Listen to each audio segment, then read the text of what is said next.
SLST 2025 একাদশ দ্বাদশের ওয়েটিংদের কিছু খবর বলুন। তো আমাকে এই প্রশ্নটা একজন করেছো, আমি তার রিপ্লাই অবশ্যই দেব। এবং তার সাথে বলেছো যে ভ্যাকান্সি কি সত্যি বাড়বে না ভ্যাকান্সি আপডেটেড হবে না। আসলে বিষয়টা কি আমি এ নিয়ে প্রিভিয়াস ভিডিও করেছি, আমি আজকের আরও একবার ডিসকাস করব।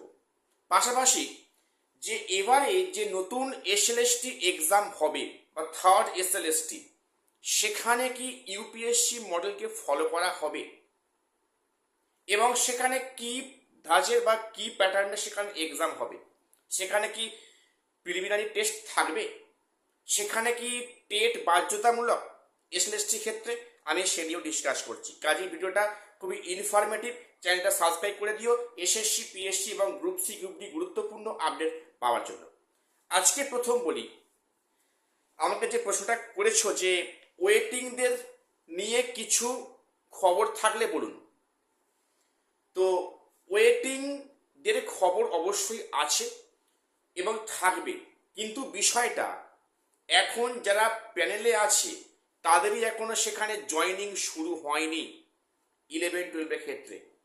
তাহলে সেখানে আবার ওয়েটিং ক্যান্ডিডেট, বিষয়টা হাস্যকর নয়? হ্যাঁ, হাস্যকর হলেও ওয়েটিং থেকে এবারে অনেক সংখ্যক চাকরি হবে, আমি এটা আগেও বলেছি এখনো বলছি। তার পিছনে কিন্তু অনেকগুলো রিজন বা ম্যাটার কিন্তু কাজ করছে।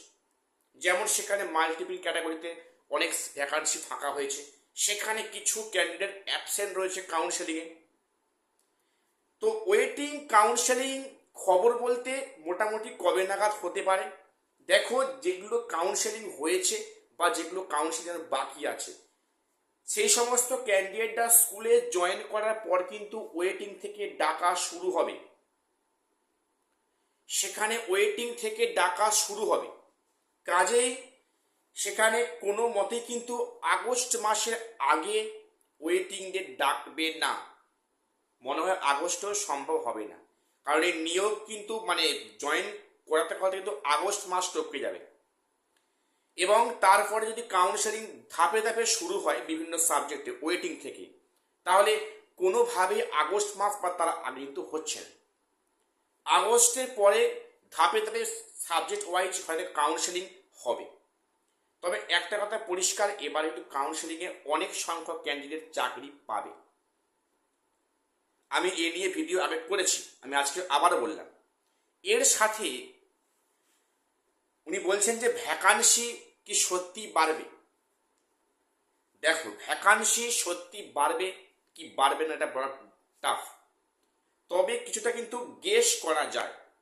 তবে এখানে দুটো মত আছে, যে একদিকে যদি বলি যে ভ্যাকান্সি বাড়বে না, ভ্যাকান্সি আপডেট হবে না, তার পিছনে কিন্তু কিছু লজিক আছে, যুক্তি আছে, ভ্যাকান্সি কেন বাড়বে না।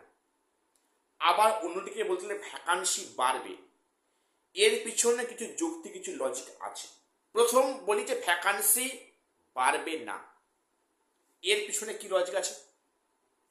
এটা যেহেতু আগের সরকারের রিক্রুটমেন্ট, এটা রিক্রুটমেন্ট যদি হয় তাহলে কিন্তু ফায়দা নেবে আগের সরকার, এই সরকারের কিছু নয়। এই সরকার চাইবে এটাকে বিদায় করে নতুন নিয়োগপত্র আনা বা নতুন পরীক্ষা নেওয়া। কাজেই যেহেতু এটা আগের সরকারের হাতের কাজ, এখানে ভ্যাকান্সি কিন্তু আপডেট হওয়ার চান্স কম। আমি এই প্রেক্ষিতে বললাম, এই ভ্যাকান্সি থাকলে কিন্তু সরকার চেপে রাখবে পরবর্তী নিয়োগ পরীক্ষার ক্ষেত্রে।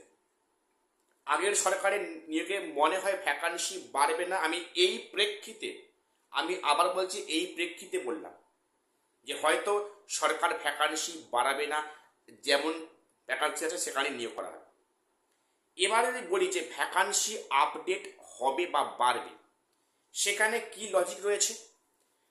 প্রথমে যেটা গেজেটে উল্লেখ ছিল যে আপডেটেড ভ্যাকান্সিতে নিয়োগ করা হবে। কোনো একটা যখন ভ্যাকান্সি দেয় পরীক্ষার আগে, তখন যেদিনকে পাবলিশ হয় সেদিন অবধি সেদিন ভ্যাকান্সি। তারপরে আমাদের তো পশ্চিমবঙ্গে দেখেছি যে চাকরি পরীক্ষা 2 বছরেও কমপ্লিট হয় না। তা সেক্ষেত্রে এই যে বা 1.5 বছর বা 2 বছর যে গ্যাপটা আসছে, সেখানে তো প্রতি বছর সেখানে অনেক তো অবসর নিচ্ছেন শিক্ষকরা। কাজে এই ভ্যাকান্সি কিন্তু অনেক ক্রিয়েট হয়, এবং গেজেটে বলা আছে যে ভ্যাকান্সি আপডেট ভ্যাকান্সিতে নিয়োগ করতে হবে। তাহলে গেজেট মেনে যদি নিয়োগ হয়, তাহলে ভ্যাকান্সি কেন আপডেট হবে না? নাম্বার 1। নাম্বার 2, কিছুদিন আগে যখন ওয়েটিংদের পক্ষ থেকে যখন একটা ডেপুটেশন দেওয়া হয় শিক্ষামন্ত্রীর কাছে, উনি বলেন যে হ্যাঁ বিষয়টা ভ্যাকান্সি এখন একটা বাড়ানোর একটা ইস্যু ছিল আর কি। তো বলা হয় যে হ্যাঁ ভ্যাকান্সি বাড়ানো নিয়ে সরকার ভাবছে। অর্থাৎ ওনার কথা একটা একটু পরিষ্কার ইঙ্গিত যে ভ্যাকান্সি হয়তো বাড়তে পারে। আমি এই প্রেক্ষিতে বললাম। এবারে বাকিটা সময় বলবে যে কি হবে কি না হবে। এটা ডিপেন্ড করছে সম্পূর্ণ এসএসসি বা সরকারের সদিচ্ছা কতখানি আছে যে ওয়েটিংতে চাকরি দেব, ভ্যাকান্সি আপডেট করব। এর ওপর ডিপেন্ড করছে যে কোনটা পসিবল কোনটা ইম্পসিবল। দুখানে কিন্তু সম্ভাবনা আছে, বাড়তেও পারে তার পক্ষেও যুক্তি আছে, বাড়তে পারবে না তার পক্ষে যুক্তি আছে। বেশ, তো এবারে সময় বলবে যে কি হয় না হয়, সেটা দেখা যাক কি হয়। তো সেখানে নতুন চেয়ারম্যান সাহেব এসছেন, কি হয়।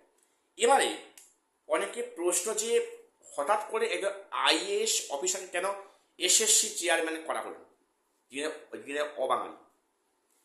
এর পিছনে অনেক যুক্তি বা লজিক আছে, যেটা অন্তত আমি পজিটিভ বলে মনে করছি। কেন? আমরা দেখেছি বিগত যে সমস্ত চেয়ারম্যানরা ছিলেন, ওনারা প্রত্যক্ষ পরোক্ষভাবে কিন্তু সেখানে বিভিন্ন কলেজের অধ্যাপনার সাথে যুক্ত আছেন, এবং সেই টিচারদের মধ্যে একটা শিক্ষা সেল রয়েছে, বিজেপির শিক্ষা সেল, তৃণমূল কংগ্রেস শিক্ষা সেল।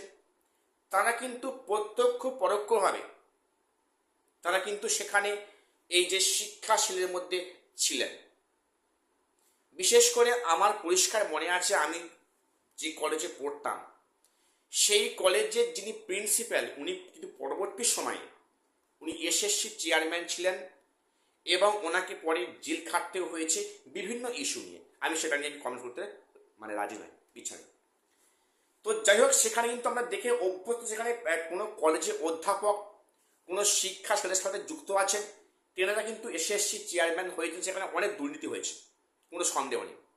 এবারে যিনি এসেছেন অবাঙালি আইএএস অফিসার, যিনি বিভিন্ন প্রশাসনিক কাজ সামলেছেন, আশা করছি উনি কঠোর হস্তে দুর্নীতি মুক্তভাবে স্বচ্ছতা বজায় রেখে কিন্তু নিয়োগটা করবেন। অন্তত এটুকু আশা আমরা ওনার উপর রাখছি বা রাখতে পারি। এবারে যে প্রশ্নটা, যে তারা কি ইউপিএসসি মডেলে পরীক্ষা হবে, সেটা হবে, হওয়ার সম্ভাবনা খুব বেশি। কারণ দেখো, মুখ্যমন্ত্রী বাবা বলেছেন যে অন্যান্য স্টেটে যেমন এক্সাম হয়, সেন্ট্রাল স্টেটে যেমন এক্সাম হয়, সেই ধাঁচে এক্সাম হবে। অর্থাৎ এখানে পরিষ্কার ইঙ্গিত সেই বাম জমানার কিন্তু রুলসটা ফিরে আসছে, যেখানে প্রিলিমিনারি টেস্ট বা টেট পরীক্ষা হবে, তারপর সাবজেক্টে হবে, ঠিক আছে। এবং যেটা কিন্তু যেটা আপারে বিজ্ঞপ্তিতে দেওয়া হয়েছিল, সেখানে টেট প্লাস সাবজেক্ট নিয়ে সেখানে হয়তো এসএলএসটি এক্সামটা হবে। এবং ইউপিএসসি ধাঁচে এটাই বোঝাচ্ছে যে একটা প্রিলিমিনারি টেস্ট এবং একটা সাবজেক্টের পরীক্ষা, সেখানে কিন্তু পাস করলে তুমি চাকরিটা সেখানে পাচ্ছ, এমনটা কিন্তু হওয়ার সম্ভাবনা খুব বেশি এখন যা খবর। তো আজকে এটুকুই আপডেট দেওয়ার ছিল। চ্যানেলটা সাবস্ক্রাইব করে দিও। দেখা হচ্ছে নেক্সট ভিডিওতে।